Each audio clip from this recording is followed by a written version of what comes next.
Hi, everybody. Welcome. Welcome. Thanks for joining. We'll wait a couple of seconds. And a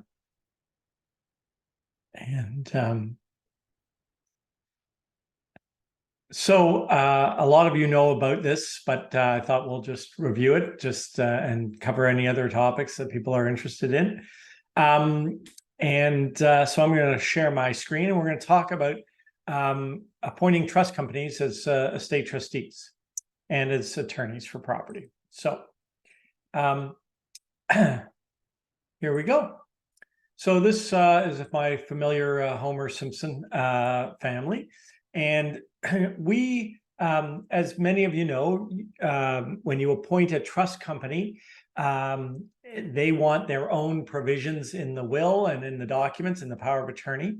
And eState helps to add those specific powers in the documents. So I'm just going to go through how you would appoint a trust company in the will and then in powers of attorney and what happens as a result of those. So what we would do to appoint a trust company is we'd click on appointments. And I'll just clear, just so we'll start from scratch. Click on appointments. So here we are in the estate trustees. When we add an estate trustee, when we're picking them, we obviously have a list of the people in the family and other people that we've added. But then there's this tab for trust corporations. So we're going to click there. And these are currently the trust corporations that we support in eState. Now we can add additional ones. So far, we've had requests for certain of them. They take a fair bit of work, and so we want to make sure that that we prioritize the things that more people need. But certainly happy to put. Right now, I think we have Solus Trust Company on our list to do, and NatCan Trust Company. So that's what we've got coming down the pike. But if anybody's got other suggestions, we're happy to hear those. So let's say, for example, let's go with, I don't know, Royal Trust. Okay. So the client says, yes, I want Royal Trust appointed. So we click on Royal Trust, and there's no condition here at all because they're the primary estate trustee. Just like any other time, you can appoint them as alternates. If you had somebody, I want Marge first and then Royal Trust, of course, you can do that as well. And I'll just briefly show you how you do that. Let's say we wanted spouse first, and then we wanted Royal Trust. So we'd appoint the spouse first, then we'd change Royal Trust. We'd put a condition on Royal Trust appointment. That's if Marge can't act. Okay. So we have Marge first, then Royal Trust. So that's just a quick refresher on that. Now, what's the impact of that? Well, let's go to our document and update it. And so what eState's going to do is it's going to see that Royal Trust is appointed, and it's going to put in all of their administrative provisions that they require. So if we scroll down, obviously it appoints them here. But then we have all the administrative provisions. And to the extent that any of them are different than our standard ones, it's going to put that in. So, for example, they have a different investment clause because it references Royal Trust here. So it's going to replace whatever investment clause you had picked, and it's going to put that in automatically. Same with this is obviously another custom clause. So it's automatically putting in all of the clauses, even if we had, for example, excluded a provision by default, because in our precedent we don't want to include whatever digital asset clause or whatever it might be. Well, if that particular clause has a special clause for this trust company, for Royal Trust, and Royal Trust is appointed, it's going to print that anyway, even if you tried to exclude it, so that you don't have to worry, there's a clause I'm missing. So that's how we coded it, because if you're appointing a trust company, we assume that you want to have all of their powers in there that they request. So so that's how we've decided to code it. We may down the road change it so you don't do it that way, but for now that's how we're doing it. It puts it in automatically. So that's the impact of appointing a trust company. Now, the other point is on compensation. So whenever it sees that a trust company is appointed, it puts in their standard wording for their fee agreement. Okay, it's going to automatically do that. If it sees that there's other people who are appointed, then it's going to pull whatever other compensation option you've picked and put that in for other trustees. So it says, kind of subject to this paragraph here, my trustees shall be entitled to compensation as agreed, because that's what we picked here for court discretion. Okay, so that's how it deals with the compensation clause. And so anyway, that's, if you said, look, I don't want, I want a different, my other trustees to be compensated differently, well, then you would choose it here. And that would reflect what other trustees other than the trust company is going to get paid. And it'll put this paragraph in with whatever compensation you decided on. Okay. So that's how it works. That's how, and you can pick any trust company. You wouldn't ever have more than one trust company appointed, like one trust company for this one. But so it's going to pick the first one. If you ever did that, if you said, Rural Trust, and then if Rural Trust can't act, BMO, we don't really support that. So we're just going to put in the Rural Trust clauses. So just a heads up on that, if that ever was on your radar. I don't know why it would be, but so that's really how you appoint trust companies and the impact. So it's going to, now every trust company has different provisions. Some have their have their standard securities clause where, use ours, don't have a special one. But so we've coded it so that every section that a trust company has changed, we've added it in. And we keep those as current as we possibly can. I mean, we're in touch with the trust companies pretty regularly. And we hope that they will let us know, and or we'll come across it. But if you ever do come across a situation where a trust company is saying, oh no, this is not the right clause or whatever, please just let us know so that we can apply it for everybody. But like I said, we're in touch. And I know BMO, we just updated, they just had a new version, so we just updated them. So that's kind of how we deal with it. So that's that. And then similarly for financial powers of attorney, if you appoint, let's pick another trust company, let's pick Canada Trust as the financial power attorney. So if we go to that one and look at that document, we'll just view that here. And it's going to put in all of TD's clauses for power of attorney. And those we as well keep updated and those kinds of things. But I don't think they have that many, but obviously this one is one that TD wants. And so it's going to automatically populate. So then, there are other ones, I think actually this one might also be a TD clause, which is basically beneficiary designations, updating beneficiary designations. So, and again, it's going to put in there, it's going to refer to their fee agreement in the power of attorney as well. So that's how we deal with it. That's how eState automatically populates the clauses that the trust companies want to see. We tried at one point to say, listen, our clause is better than the trust company's clause, but the trust companies people just kind of look for their clause and they don't really care. So what we did is we just replaced ours with theirs. So that's what we got. Any questions about appointing trust companies? You can appoint trust companies with, you can appoint them as co-trustees, etc. One other, I'm going to just go back to the will for a second and show you something. So let's say, let's appoint a few people here, and let's make Royal Trust a co-primary. So now we've got a primary. What they will typically want is they want a majority rule clause of which they're the majority, right? That's kind of a requirement when they're appointed with more than one. So let me just show you how you would do that.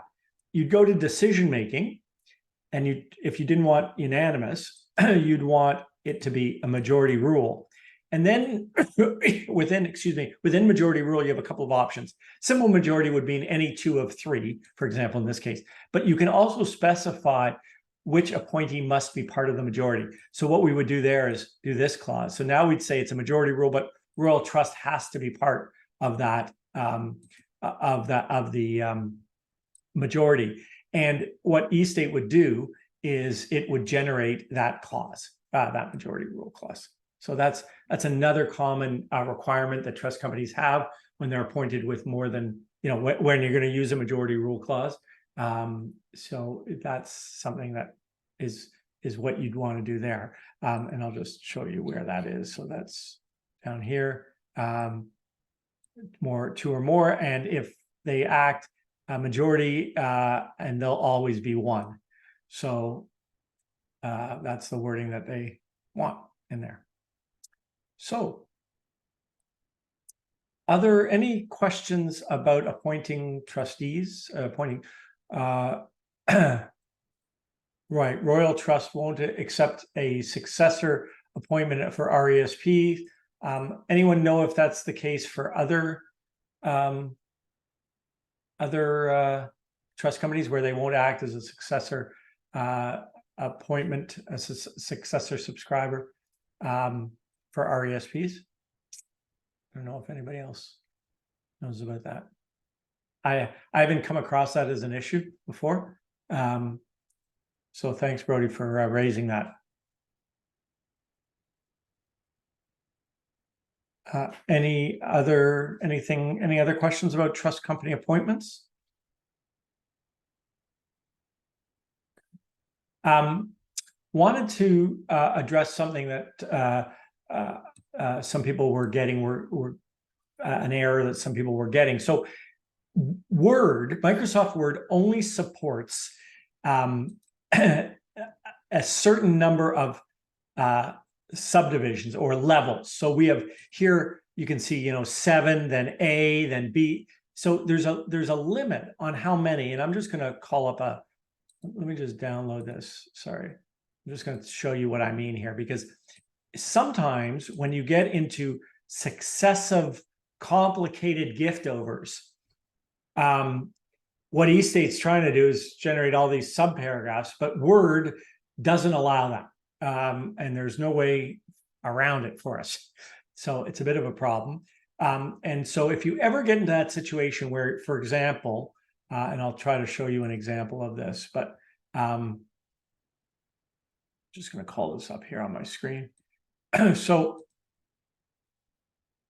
here, what we have, let's just say here we have C, and then 1, and then A, and then 1, and then 1.1, and then 1.2, etc.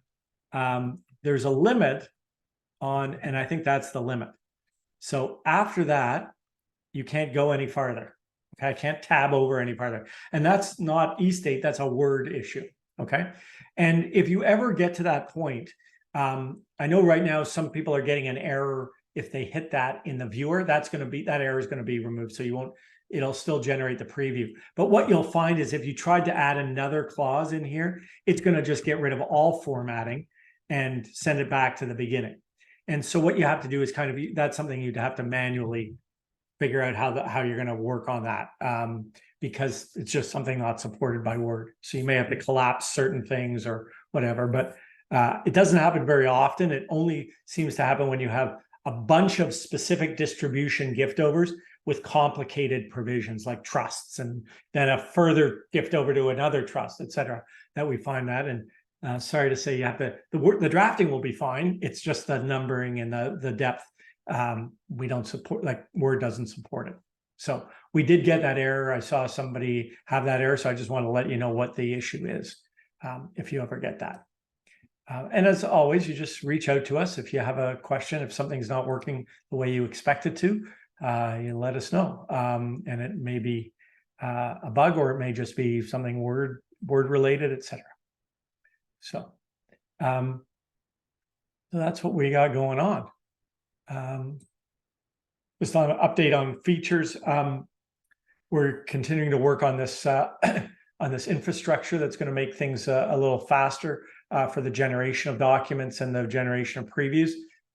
So we're doing that, and then in the new year we're going to finalize the questionnaire revamp to make it easier for clients, and we'll make it customizable as well. So you'll be able to pick what questions you want to ask and what questions you don't. How does eState, there's a question here, how does eState deal with ensuring that a legacy to an executor is treated as such and is not taxable as compensation? Well, because what will happen is you'll see there'll be a provision. If I leave money to an executor, let's say I leave a legacy to an executor. Let's try that. Give me a second here. So let's go in a scenario, and let's go and leave a cash gift to Holly, I think was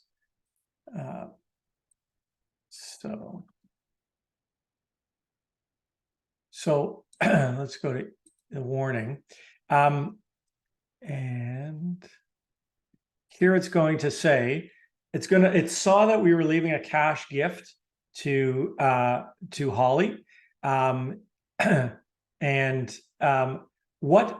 so it says, okay, consider whether the gift to Holly should be in lieu of compensation.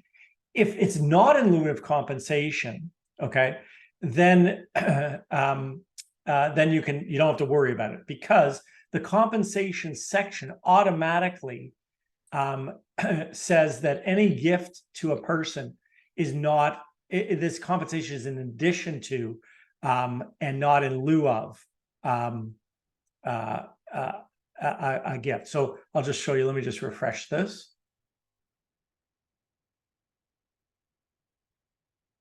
So John asks about, yes, eState inserts the trust company's language for POAs. Yes, for property POAs, not personal. I mean, trust companies wouldn't be appointed as a personal care attorney, so that isn't applicable, but it does put it in for the property power of attorney.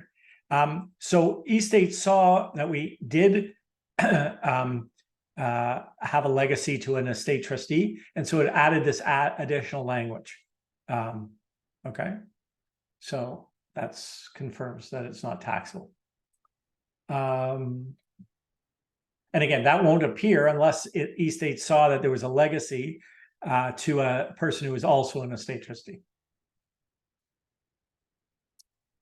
So John, we answered that question. Any other questions about anything, not just trust companies? Anything that people have questions about?